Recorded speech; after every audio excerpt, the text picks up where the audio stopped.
किसी ने बड़ी कमाल की बात कही है दोस्तों। हमेशा किसी की बुराई तलाश करने वाले इंसान की मिसाल उस मक्खी की तरह है जो सारी खूबसूरत जगह छोड़ करके गंदगी पर ही आकर बैठती है। हेलो फ्रेंड्स, मैं हूँ सुनंदा। अगर आप बहुत ज्यादा सोचते हैं तो ये कहानी आपके लिए है। कहानी ट्रेन में यात्रा कर रहे दो यात्रियों की है, एक अंकल जी और एक लड़का। सामने वाली बर्थ पर जो अंकल जी बैठे हुए थे और दूसरी तरफ लड़का। अंकल ने गोल्डन चेन वाली घड़ी पहनी हुई थी, गोल्डन चेन वाली वॉच, बड़ी महंगी घड़ी, और लड़के के हाथ में घड़ी नहीं थी। तो कहानी के पुराने जमाने की है दोस्तों, तब मोबाइल होते नहीं थे, तो टाइम पूछने के लिए आपको उनसे ही बात करनी पड़ेगी जिन्होंने घड़ी पहनी है। तो इस लड़के ने पूछ लिया कि अंकल जी टाइम क्या हुआ है। वो जो सज्जन थे उन्होंने ध्यान ही नहीं दिया। इस लड़के को लगा शायद ट्रेन के शोर में सुनाई नहीं दिया होगा। थोड़ी देर बाद लड़के ने रुक करके फिर पूछा कि अंकल जी टाइम क्या हुआ है। उन्होंने फिर ध्यान नहीं दिया, कोई रिएक्शन नहीं। थोड़ी देर में जो सामान बेचने वाले ट्रेन में आते हैं, एक आया सामान बेचने के लिए। उससे अंकल जी ने पानी की बोतल खरीदी, पैसे दिए, बातचीत हुई।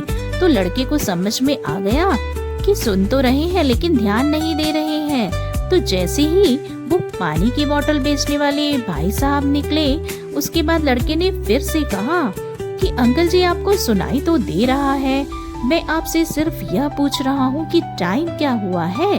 तो जो अंकल थे वो कहने लगे, अरे बेटा, मुझे पहली बार में ही सुनाई दे गया था कि टाइम क्या हुआ है, लेकिन मैं टाइम बता करके तुम्हारे साथ टाइम को उलझाना नहीं चाहता। तो लड़के ने कहा, कैसे? टाइम बताने में कौन सा टाइम उलझ रहा है?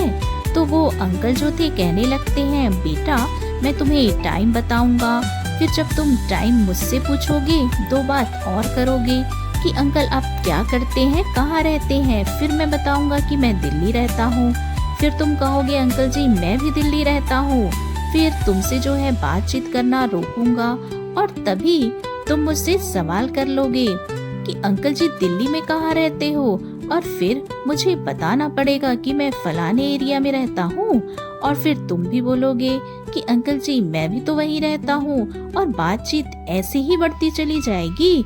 तो बातों बातों में तुम मुझे अपना दोस्त बनाने का प्रयास करोगे और दोस्ती कर लोगे, और अगर हमारी दोस्ती हो गई तो फिर क्या होगा, तुम मेरे घर पर मिलने आओगे। और बेटा जब तुम मेरे घर पर मिलने आओगे तो मेरे घर पर तुम्हारी ही उम्र की बिटिया है, तुम मेरी बेटी को इम्प्रेस करने लगोगे, और जब तुम मेरी बेटी को इम्प्रेस करोगे, बातचीत तुम दोनों के बीच में शादी तक पहुंच जाएगी।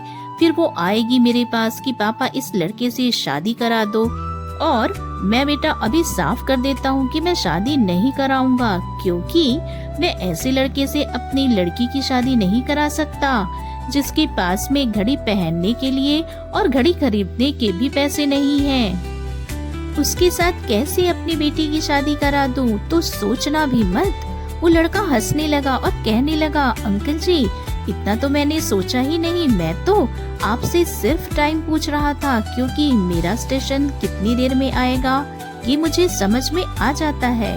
तो बहुत छोटी सी कहानी, लेकिन ये हम सबके साथ घट रहा है, क्योंकि हम सब ओवर थिंकिंग कर रहे हैं। और हमेशा सोचने की जब बात आती है, ओवर थिंकिंग की बात आती है, तो हम निगेटिव ही सोचते हैं। तो ये कहानी कैसी लगी आप कमेंट करना ना भूलें। वीडियो को लाइक जरूर कीजिएगा, चैनल को सब्सक्राइब कीजिएगा। Thanks for